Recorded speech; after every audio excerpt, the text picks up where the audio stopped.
So, hello, Yasmin. Thank you very much for accepting my invitation to host you today for this project of Translocals. We got to meet each other over Facebook for your research about Confessions of Cairo. And I am doing this project about expats around the world, or translocals in a better sense. Let's start with maybe introducing yourself. You're currently living in Dubai. Abu Dhabi. Abu Dhabi. Okay, so would you please maybe tell us more? Yeah. Okay. My name is Yasmin. I'm 22. I live in Abu Dhabi, but I live on a university campus. And I moved to this university 4 years ago. Before that, I had lived my whole life in Egypt. And yeah, this is my final year at this university. And then I'm not sure if I'm going to be here or go back. Okay, and what are the challenges that you've been through moving to Abu Dhabi for studying, and what are the advice or recommendation that you maybe advise somebody else before moving to Abu Dhabi for studying to consider? Okay. I think my case is kind of unique because the university I go to, they're very hands-on with like preparing you beforehand to come. And so like a year before I came, there's this thing called Candidate Weekend where you visit the campus. They tell you a lot about the country, about the university, and that's before you like get accepted hatta. And so you generally like have an idea of what to expect from that weekend. And I would say it's fairly representative of the experience of being here. But at the same time, for example, my university is located kind of like in a remote location from the city, and transportation is very expensive if you don't have your own car. And I mean, there's the public bus, but it's pretty slow. But other than that, if you want to like take taxis, anything like that, it's pretty expensive and you're kind of isolated from a lot of things. So that's, I would say, like coming here, that was the biggest challenge that we weren't told about, just because most of the other ones we were like told about and they kind of tried to prepare us for them. Okay, I see. And now that you moved to Abu Dhabi, that is your bachelor study, as far as I understood, or? Mm-hmm. Yeah, And bachelor. maybe you can tell us why did you choose studying in Abu Dhabi rather than studying in Egypt, per se? Okay, so when I was applying to universities, I didn't really pick a specific place. I just applied everywhere that I could so I can keep my doors open. And at the time, this university was giving a lot of financial aid to people.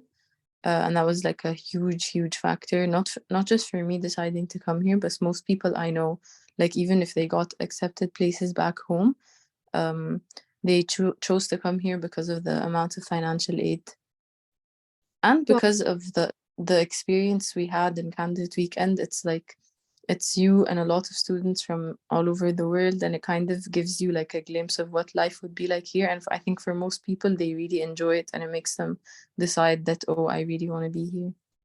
because of the international society that you're into now, or did I get that correctly? Yeah, I mean, in Candidate Weekend, it was my first time being exposed to this amount of people from different places, just because the school I went to in Egypt, we were all Egyptian, all Yeah. relatively the same.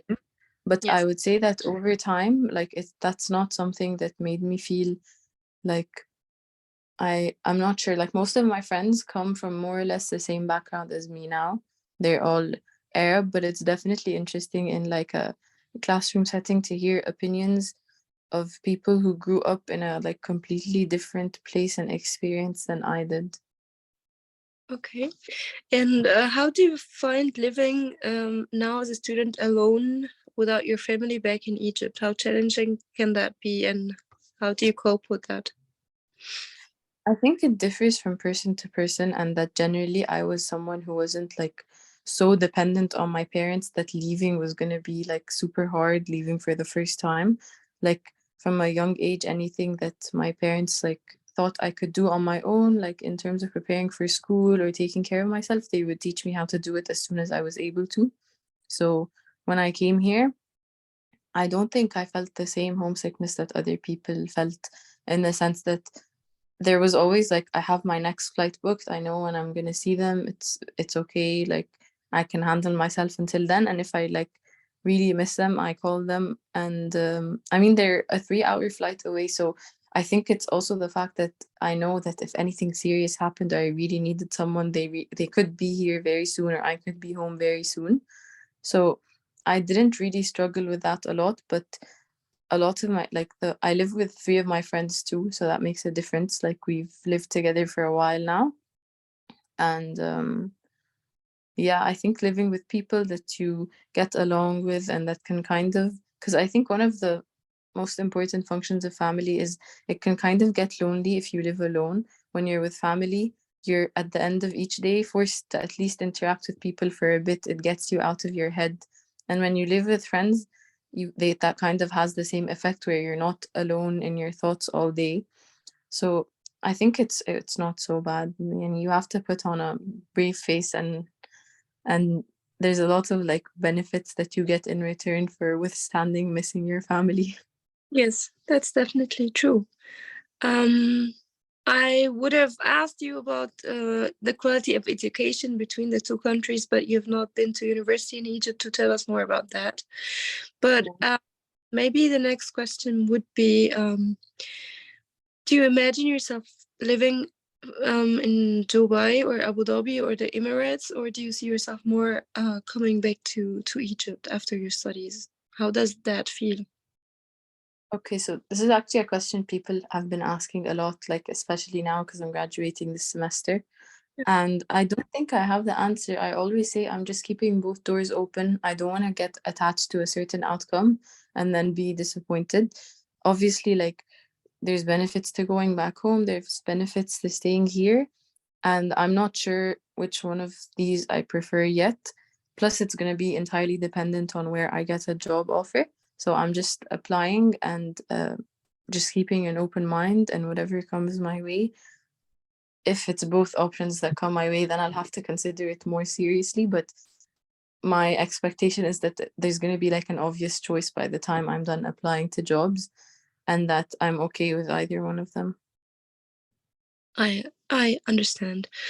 Um, but do you feel like you belong more now to the Emirates society, or do you feel like you're now still like keeping your roots and preserving this identity and culture that you were raised in Egypt back then?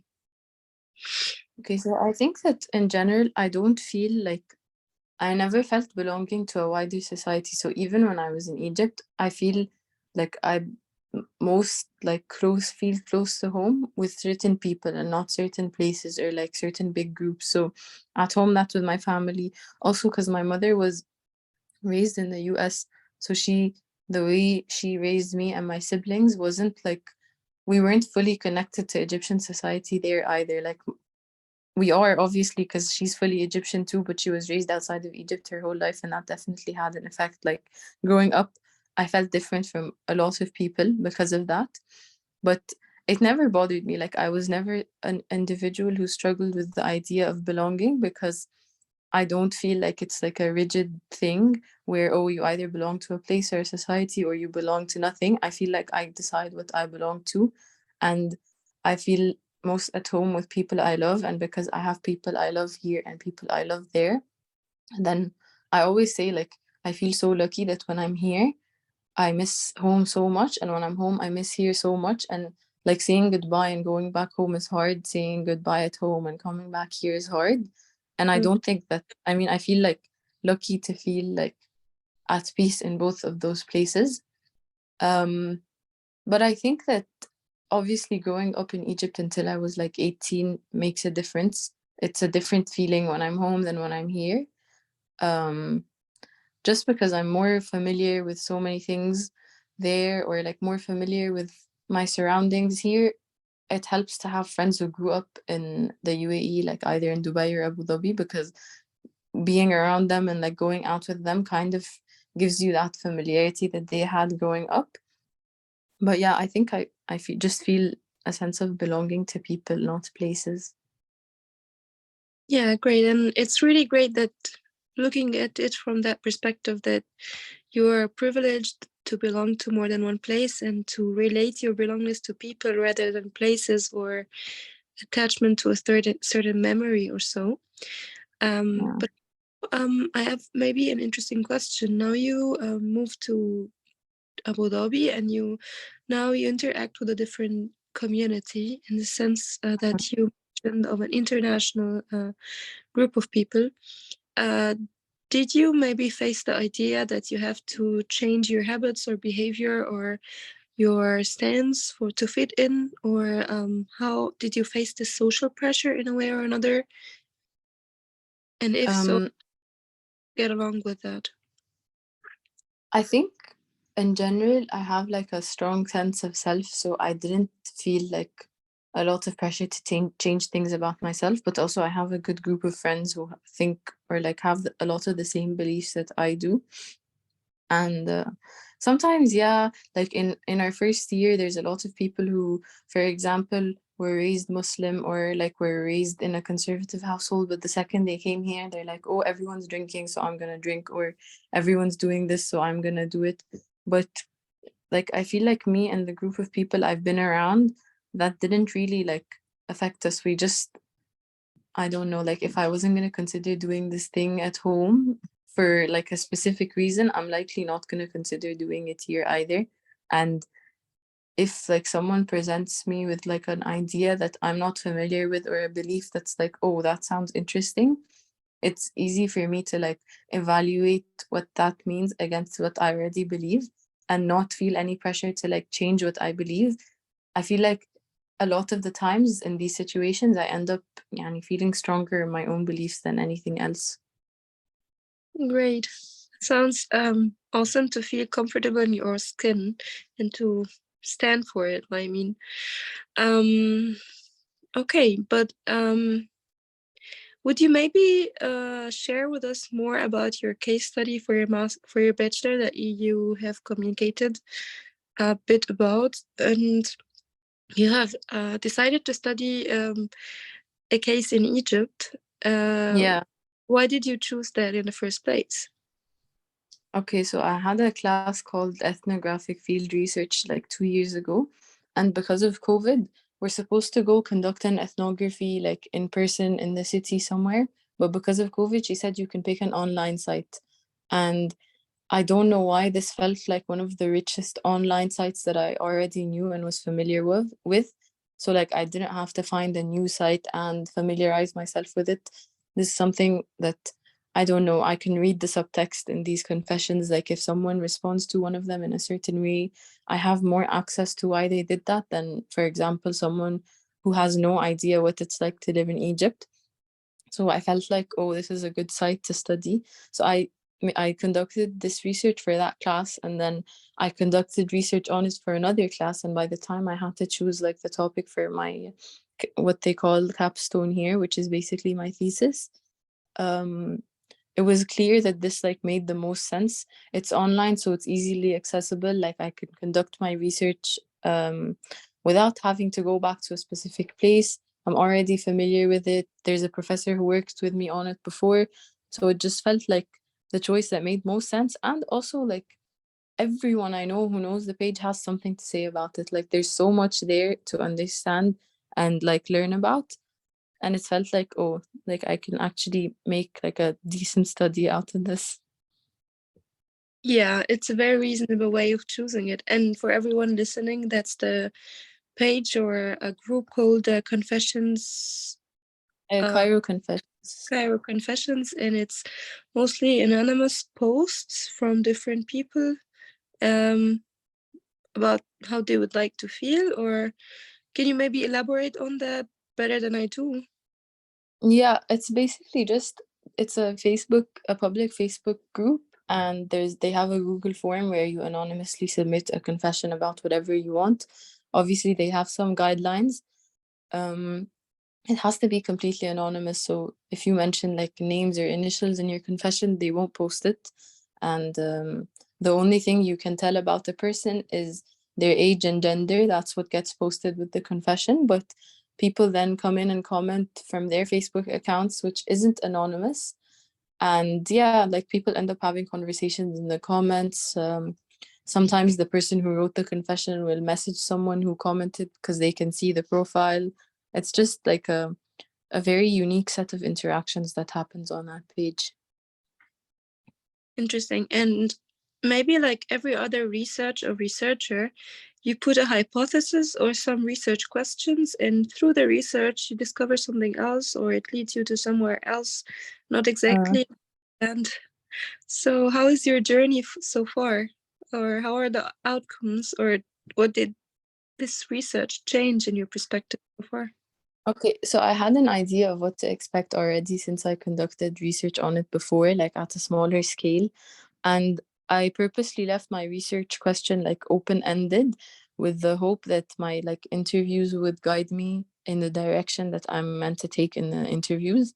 So my like main question that I came from was, why do strangers consistently give advice to strangers on the internet? Like, this is something that for many people is emotionally taxing, or at least takes some time and effort. Yet there's this page that's existed for what, like over 10 years, and it exists solely on the basis that strangers take time out of their day to reply to other people, even if it's not advice, like a long comment, even if it's negative, like you took time out of your day to do that. There's something that compels people to write these comments. Yeah. And I just wanted to understand why. And I think for the most part, I had like different theories that the page functions differently for many people. For some, they feel for the confessor because they relate to them, so they take the time to write something that would have helped them. Or for others, they think that their experience is relevant, so they take the time to write that. For others, they just see it as a negative place and they're like, what's going on? What are these people posting about? So they take it as their responsibility to like correct what's happening, and they write a long comment too.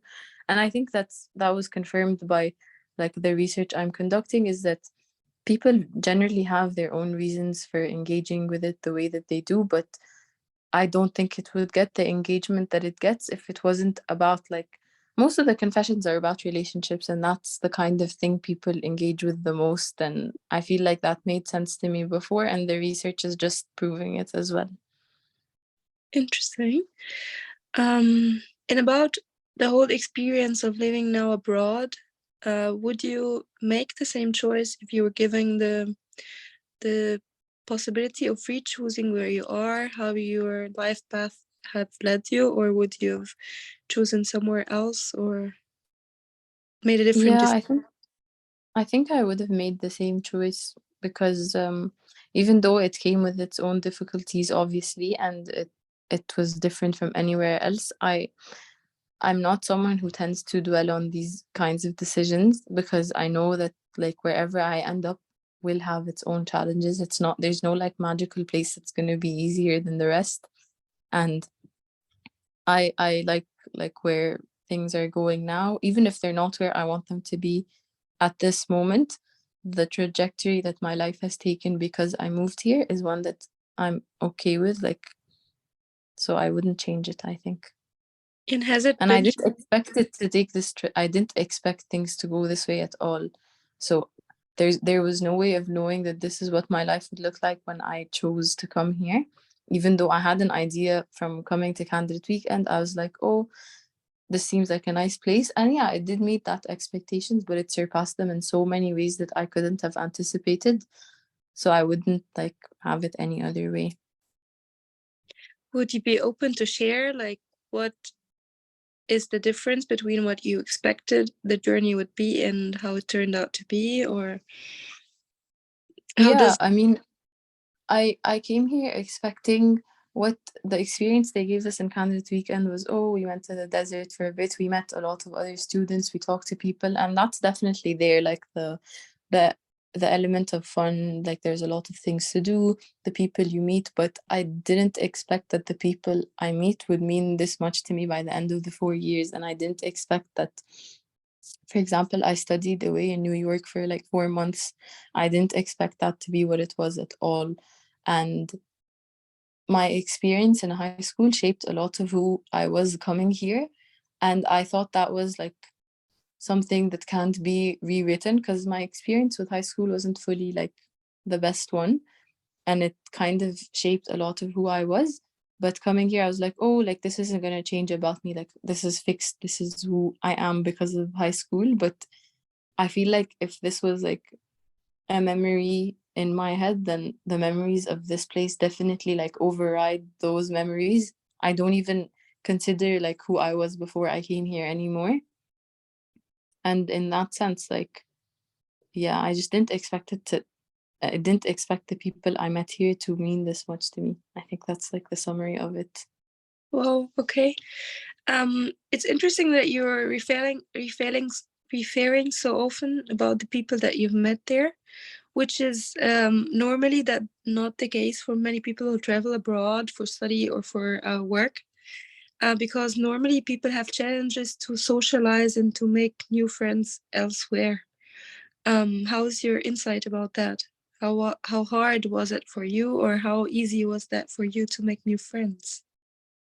I was actually just joking about I was joking with my friends about this yesterday, because in the beginning there's like a lot, I think because it's a university setting as well and we're all the same age, we're here for the same reason. There's like a lot of, I don't know, events and mixers in the beginning.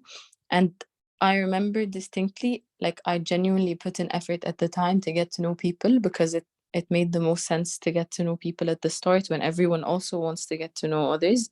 And I remember I wasn't like, I'm usually a shy and quiet person, but at the time I was like, okay, like it's not the time to be shy and quiet. If you see someone you think is cool, go talk to them. And Yeah. the friends I'm close to now are people I did that with. So one of them was someone that lived on my floor and I used to wave at her every day for like 2 weeks. And then out of nowhere, I'm like, I wave at you every day, but I don't know your name. And we became friends. Another person, I saw her in like an assembly or like a talk in the beginning, and I went and sat next to her and I'm like, oh, you look like a really cool person and I wanted to talk to you. And I'm not the kind of person who usually does that, but I really pushed myself to do that. And obviously some friendships from that period of time didn't last, but also the friends I'm close to now, I've been friends with since the very beginning. So I would say like put yourself out there, and being in spaces where other people are looking to meet people as well really helps. That's a great advice. And if I may ask, is it more of a diverse international group, or do you think that you fit more within the Egyptian community where you have the same background? So there's a very big Egyptian community here, and my a few of my friends, like we had a smaller group of Egyptians that I was close to, but the friends I'm talking about now, the ones I live with, aren't Egyptian. They're Arab, they're Syrian and Palestinian. Um, but I didn't fit in here with the wider Egyptian community. I did have a group of like really close Egyptian friends though, who were close to my like other Syrian and Palestinian friends. So I would say like we're generally like most of my close friends are Arab, even Emirati too. That sounds awesome, because I think one of the privileges I got to experience leaving Egypt and also studying in Germany in an international master's degree was being exposed to all these nationalities and being more at ease at making friends with them, experiencing their culture, the difference between us, but somehow we connect. And I still have friends from all over the world where we connect, and especially from the Arab world. So I think that is a privilege that we really have moving outside of Egypt. And I really hope also in Egypt will be soon more chances for people to meet from international backgrounds. I think there are so many activities that are already going in that direction, but I really hope it will be more capitalized on in the near future. Um, Yeah. yeah, I think I don't really have more questions. I really thank you very much for your time. And I don't know if you have other thoughts, or maybe you would share with me why did you accept my invitation to conduct this interview. Yeah, صراحة it felt like a courtesy thing. You accepted when I asked you for an interview so easily. And therefore, I wanted to help in any way that I could, because one of the things that made my research so much easier is people were just willing to help. So I want to like pay that forward. If you need something from me, whether Oh, it's this interview or anything else, I'm more than willing to help. Oh, thank you so much. You didn't need to do that anyway, but thank you so much for being open to get this interview in the open. Yeah, of course.